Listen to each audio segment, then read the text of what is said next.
Bonjour à tous, bienvenue de retour sur Histoire Reddit.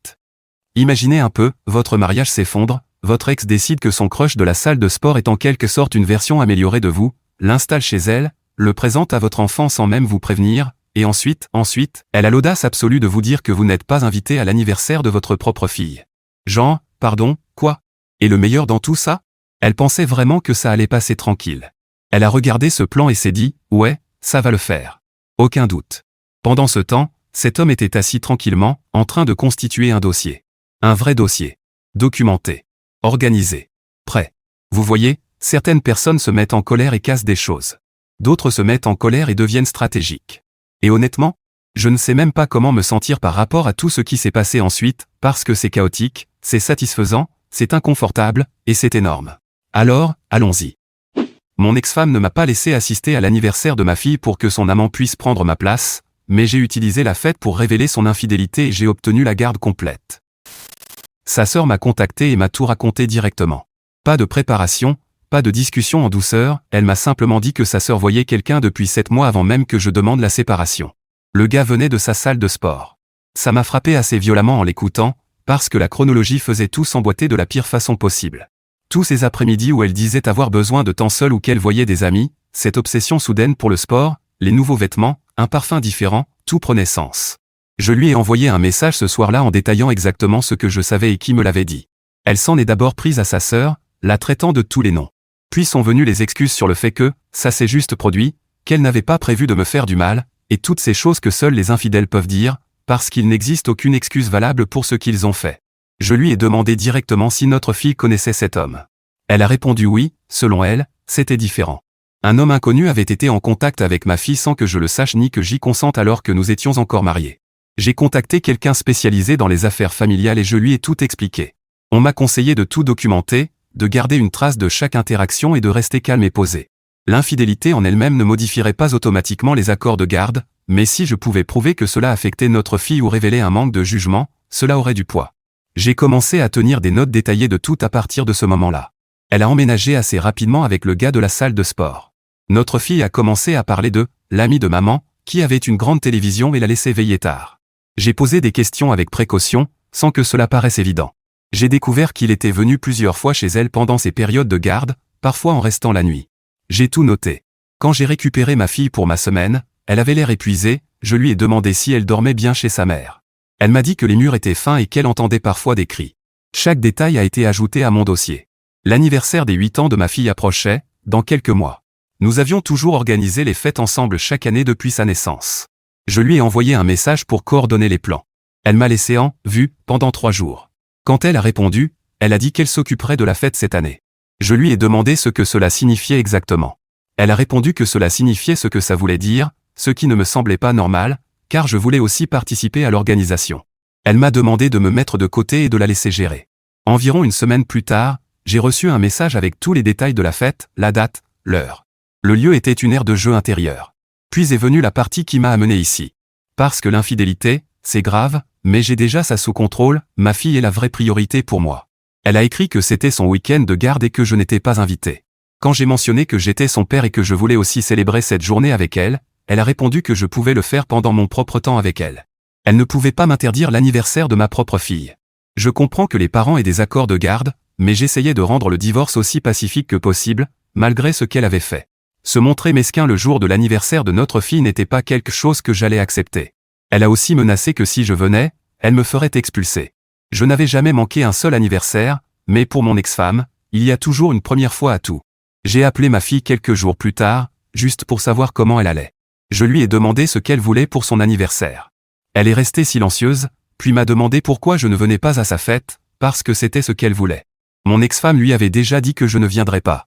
Apparemment, sa mère lui avait dit que j'étais occupé ce jour-là. Ça m'a brisé le cœur de l'entendre dire ça sur ce ton. J'ai dû me retenir fortement, je ne voulais pas la mettre au milieu des conflits d'adultes.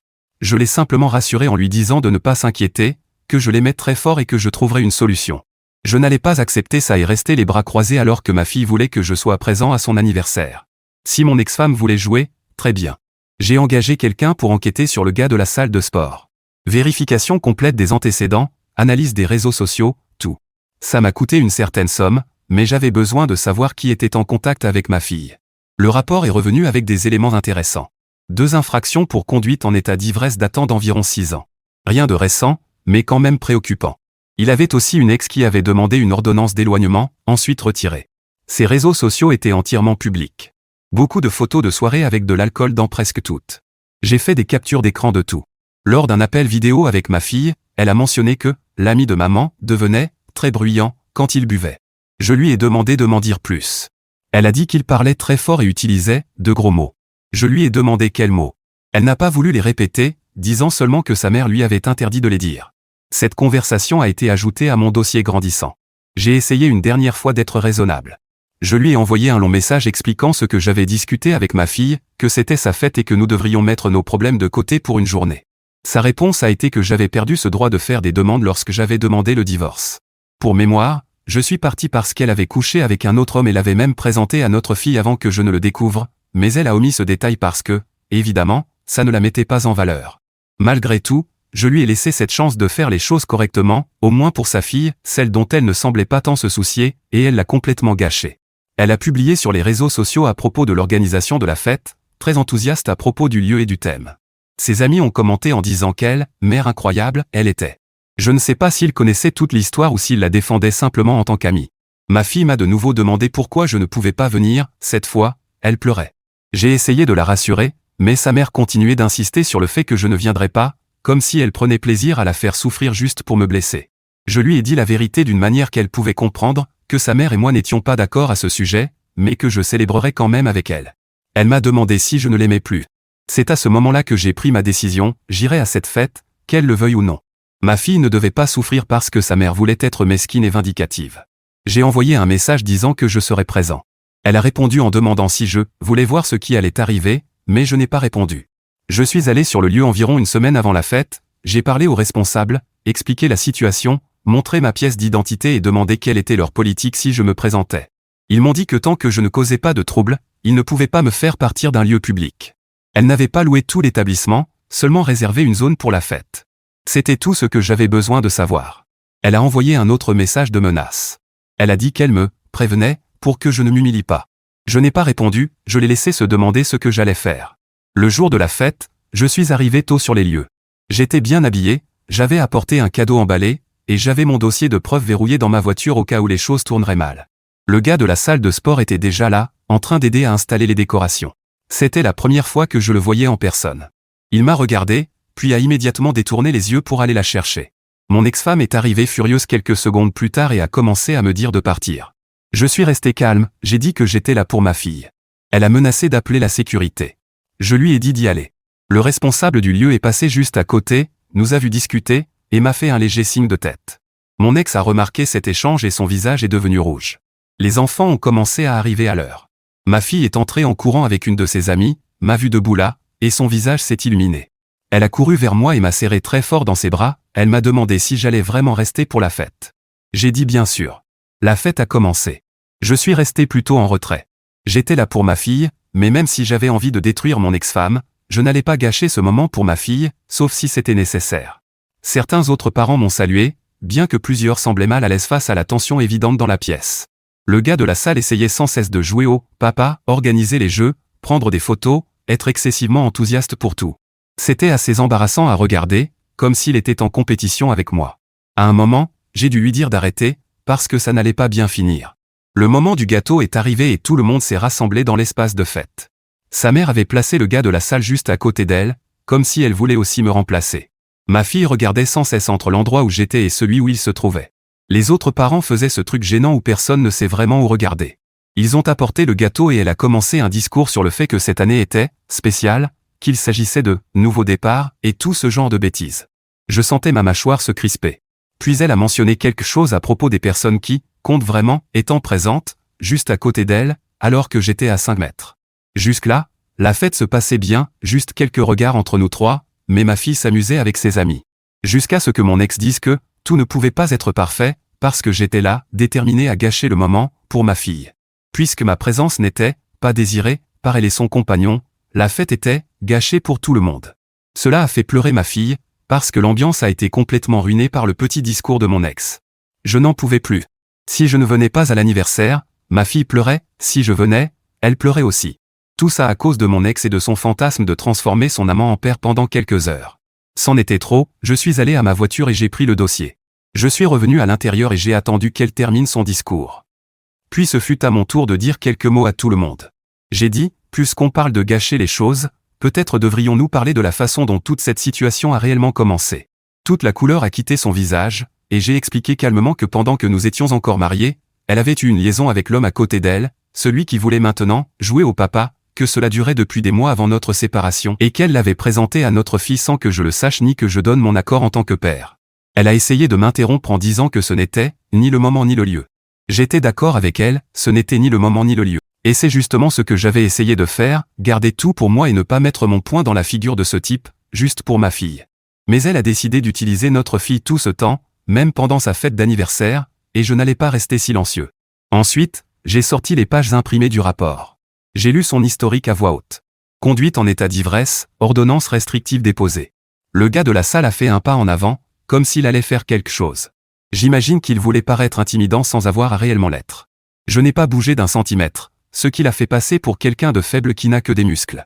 Quelques autres parents se sont interposés entre nous au cas où la situation dégénérerait, même si ce n'était pas nécessaire. Elle pleurait et criait pour que je parte, me traitant de fou et d'instable. Je me suis tourné vers ma fille, je lui ai dit que je l'aimais, que j'étais désolé qu'elle doive voir ça, mais que son papa n'allait plus se laisser marcher dessus. Puis je suis retourné à ma voiture avec le dossier à la main, les laissant tous là. Ma fille a appelé depuis le téléphone de sa mère quelques heures plus tard. Elle pleurait et m'a demandé pourquoi tout le monde se disputait. Je lui ai dit que les adultes sont parfois en désaccord, que je l'aimais et que rien de tout cela n'était de sa faute. Elle m'a demandé si elle pouvait venir rester chez moi. Je lui ai dit bientôt que nous y travaillions. Malheureusement, l'accord de garde ne me permettait pas de la prendre ce jour-là. Si je l'avais fait, je suis sûr à 100% que mon ex s'en serait servi pour obtenir la garde complète. Je me suis réveillé le lendemain matin avec un email de sa représentation légale. Elle demandait la garde complète, affirmant que j'étais un homme fou et rancunier, que j'avais fait une scène devant des enfants et que je harcelais son nouveau partenaire. Mon avocat s'est immédiatement mis au travail, avec toutes les informations que nous avions recueillies. En réalité, il y travaillait déjà, il cherchait maintenant comment rendre la demande de mon ex ridicule. J'ai eu une longue réunion pour examiner tout ce que j'avais, la chronologie de la liaison, les preuves documentées de la présence du gars de la salle autour de ma fille, les résultats du rapport, ses tentatives de m'éloigner des événements importants. C'était stressant de tout passer en revue, mais nécessaire pour avoir tous les détails afin de gagner le procès. Nous avons constitué un contre-dossier qui rendait ces accusations ridicules. J'ai déposé ma propre requête, demandant la garde complète. Nous avons présenté toutes les preuves de son manque de jugement en tant que mère. La première audience n'était que procédurale, les dispositions temporaires sont restées les mêmes, mais je savais que nous étions en train de gagner parce qu'elle se tortillait sur son siège. Le gars de la salle de sport n'était pas autorisé à entrer dans la salle d'audience. Il a dû attendre dehors.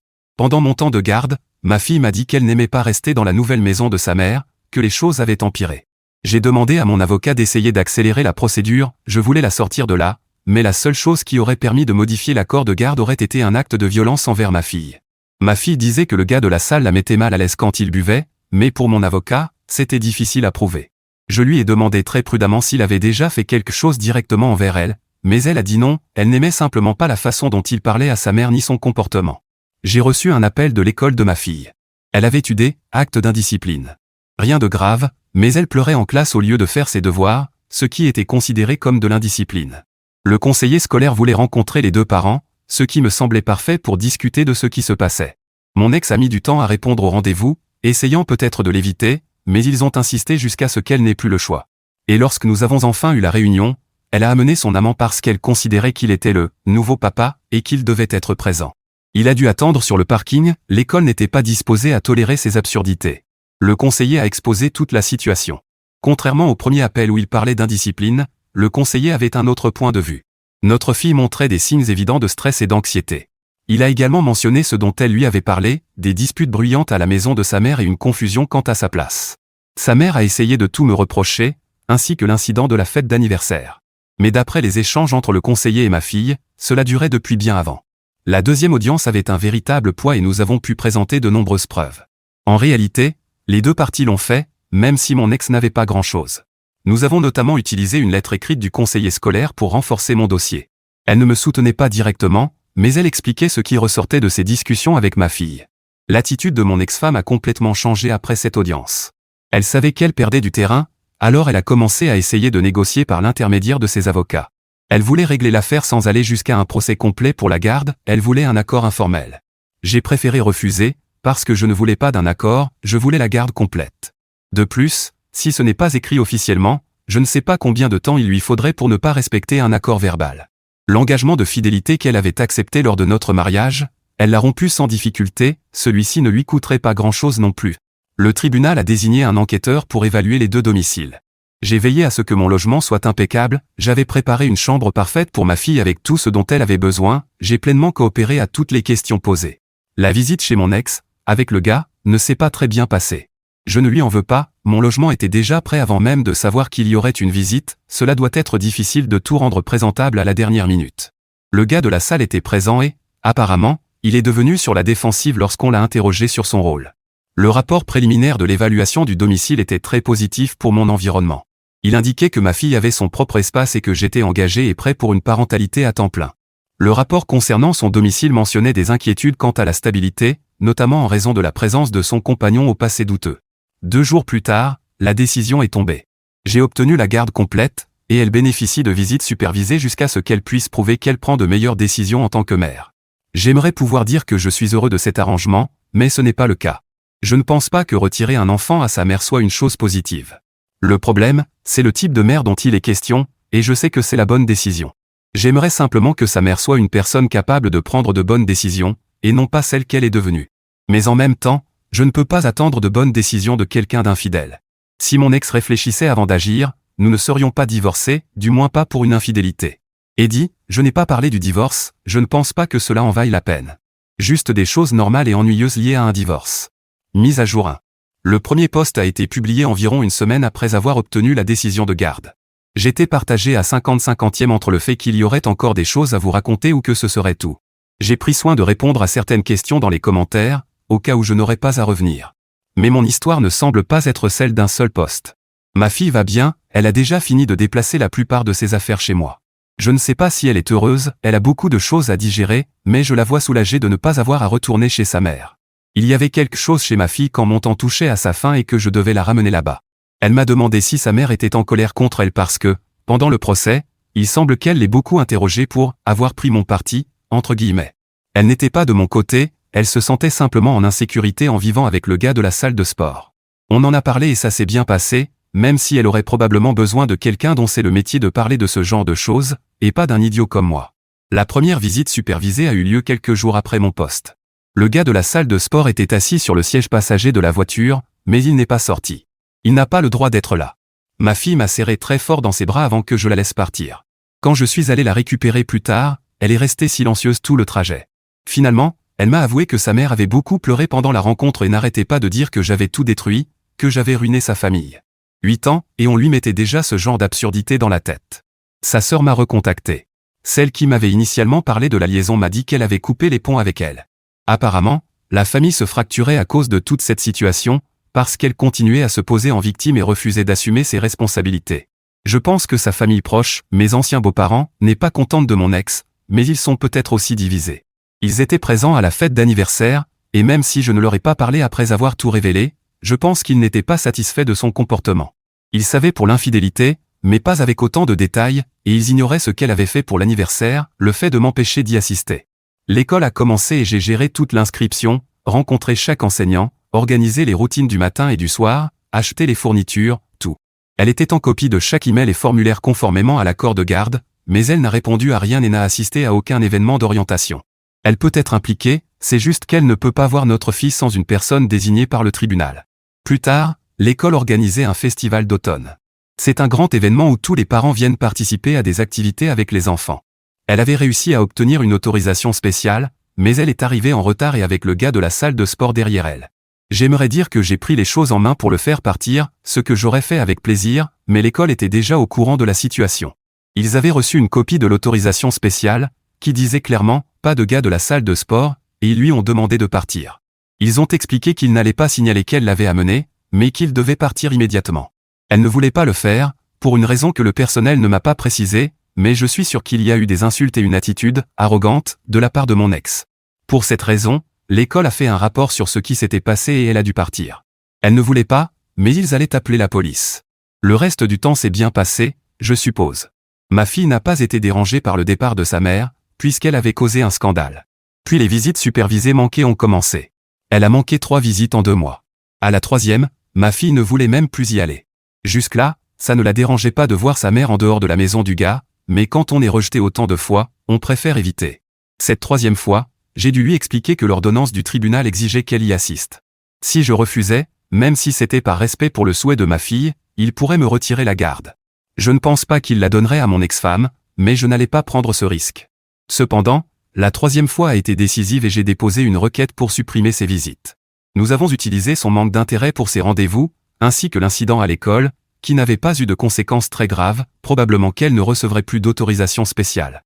J'ai demandé la garde physique complète avec 0 visite, sauf si elle pouvait démontrer un changement.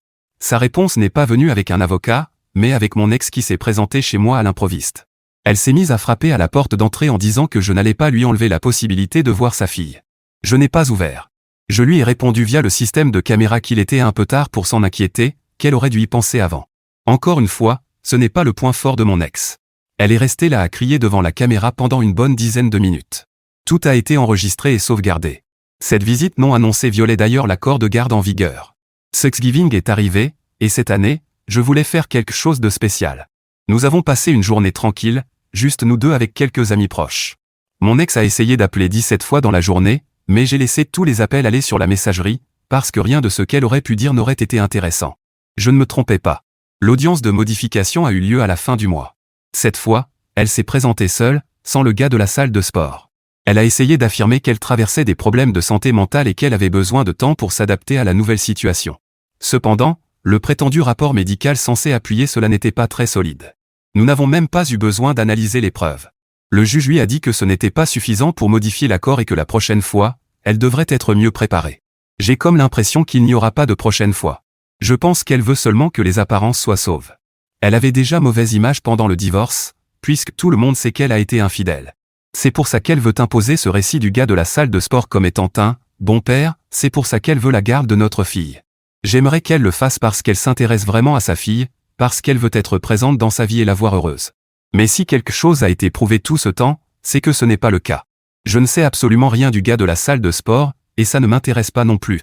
Pour moi, il vaut moins que ce que je vois par terre sur le chemin du travail. La seule chose que je serais heureux d'entendre à son sujet, c'est qu'il lui soit arrivé quelque chose de très mauvais, comme un poids qui lui tomberait sur la tête. Mais Noël approche, et je ne pense pas avoir été assez sage cette année pour recevoir un tel cadeau. D'accord, attendez, voici la vérité inconfortable. Le fait qu'un enfant ne veuille plus voir sa mère n'est pas quelque chose qu'on célèbre. Ce n'est pas une victoire. C'est une petite fille qui perd sa mère, même si sa mère a provoqué cela elle-même. Et cette perte? Elle se fiche de savoir à qui la faute. Elle vit simplement en elle. Parce que malgré tout ce que cette mère a fait, et elle a fait beaucoup, cette petite fille va grandir avec ça. Elle va rencontrer des moments dans sa vie, un jour, d'une manière ou d'une autre. Il aime sa fille. Ça, ce n'est même pas une question. On le ressent dans tout ce qu'il a fait. Mais aimer ne signifie pas toujours agir parfaitement. Parfois, les personnes qui nous aiment le plus peuvent quand même, sans jamais le vouloir, laisser des traces en nous. Pas par cruauté. Juste parce qu'elles sont humaines, qu'elles souffrent, et qu'elles ne font pas toujours les bons choix. Mise à jour 2. Mon ex a essayé de modifier l'accord de garde, mais sans grand succès, ce qui n'est pas vraiment important, ce qu'il est, en revanche, c'est ma rencontre avec mon avocat pour en discuter. Quand je l'ai appelé pour l'informer que mon ex voulait voir ma fille en dehors du cadre judiciaire, il m'a demandé de venir le voir. Mon ex voulait que la modification de l'accord vienne de moi, pour ne pas avoir à passer devant le tribunal pour l'obtenir. Je n'avais pas l'intention de le faire, mais j'ai quand même rencontré mon avocat pour qu'il me parle de certains éléments découverts lors de son enquête sur mon ex. Mon avocat a découvert, en se renseignant sur sa situation juridique, qu'il existait un signalement fait par le gars de la salle de sport pour violence conjugale. Mon ex l'aurait frappé, d'après les informations recueillies par mon avocat, parce qu'il recevait beaucoup d'attention de la part des femmes à la salle.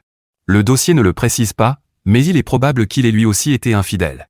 Celle dont on sait avec certitude qu'elle a été infidèle, c'est mon ex, avec un collègue de travail. Le problème, c'est que le gars de la salle de sport l'a découvert et a essayé de la mettre à la porte de chez lui. Mon ex-femme ne voulait pas partir et a commencé à tout saccager, en frappant le gars, ce qui, d'après la déclaration, n'était pas la première fois. Le gars de la salle a porté plainte contre elle et la poursuit maintenant pour dommages. Pas seulement matériel, elle lui a aussi ouvert une plaie de 6 cm sur le front en le frappant avec un objet dont il ne se souvient pas. Quand je me suis séparé d'elle après avoir découvert sa liaison, on ne peut pas dire qu'elle l'ait bien pris. Mais en dehors de la violence verbale, elle n'était pas physique. Je suis sûr que la situation l'a dépassée avec toutes les mauvaises choses qui lui arrivent récemment, ce qui ne justifie en rien de la plaindre, car ce sont des choses qu'elle aurait pu éviter. Je sais que c'est une mise à jour courte, mais je n'ai pas grand-chose d'autre à vous dire. Ma fille va bien et il n'y a rien de particulièrement important à ajouter. Elle ne demande pas après sa mère, même si je sais qu'elle gère tout cela en thérapie. Eddie, vous n'êtes pas les premiers à demander une mise à jour, mais je n'ai rien de plus à raconter. Elle ne peut pas demander officiellement un nouvel accord de garde, son affaire de violence conjugale n'est pas en sa faveur. Quant au procès, je pense qu'elle a trouvé un accord à l'amiable. Je ne peux rien savoir de plus là-dessus, puisqu'il s'agit d'un arrangement privé. La seule façon serait de devenir ami avec mon ex ou avec le gars de la salle. Ce qui n'arrivera que le jour où l'enfer gèlera et que le diable mourra dans ce cataclysme. Ce n'est qu'à ce moment-là que je le ferai, parce que je préférerais encore être ami avec le diable qu'avec ces deux-là. Alors, ma famille YouTube, voici mon avis sur cette histoire. D'abord, le père, appelons-le simplement comme dans l'histoire, le père. Écoutez, je le comprends. Vraiment. Se faire tromper est déjà suffisamment douloureux. Mais découvrir que ce type était déjà présent autour de votre fille alors que vous étiez encore mariés, c'est un niveau de trahison totalement différent. Et ensuite, se faire dire qu'on ne peut pas assister à l'anniversaire de son propre enfant? Oui, je comprends la colère. Mais, et c'est un grand mais, ce moment à la fête d'anniversaire, c'était un choix. Se lever devant des enfants et lire un dossier comme si on était au tribunal? C'était pour lui, pas pour sa fille. Il le savait. Elle le savait. Tout le monde dans cette pièce le savait. Et sa fille, elle avait 8 ans, elle pleurait, elle était perdue, elle demandait pourquoi tout le monde se disputait. Cette image devrait rester avec nous. Maintenant, son ex-femme. Elle a enchaîné une série de très mauvaises décisions, sans jamais s'arrêter pour réfléchir à l'impact que cela avait sur sa fille. Présenter le gars de la salle sans prévenir le père, utiliser l'anniversaire comme un coup de pouvoir, l'amener à l'événement scolaire en violation des décisions de justice, manquer les visites supervisées, ce n'était pas juste un mauvais jugement, c'était un schéma constant où elle faisait passer son ego avant le bien-être de son enfant. Et la situation de violence conjugale à la fin? Toute cette relation était un désastre du début à la fin. Le gars de la salle, honnêtement, pas grand-chose à dire. Il s'est immiscé dans le mariage de quelqu'un d'autre, a joué au foyer, et tout lui est retombé dessus. Le karma est parfois ironique. Maintenant, voici les leçons à tirer de toute cette histoire. Premièrement, vos enfants regardent tout, et ils absorbent tout. Chaque dispute, chaque tension, chaque geste mesquin. Deuxièmement, la documentation est vraiment puissante. Restez calme, restez organisé, laissez l'autre personne se détruire elle-même. Troisièmement, gagner n'est pas toujours propre. On peut avoir raison et quand même causer des dégâts. Et la plus importante, la paix de votre enfant doit toujours passer avant votre fierté. Toujours. Alors les amis, qu'en pensez-vous? Dites-le moi dans les commentaires ci-dessous. Et merci d'avoir été avec moi aujourd'hui sur Histoire Reddit. N'oubliez pas de liker et de vous abonner. On se retrouve dans la prochaine vidéo.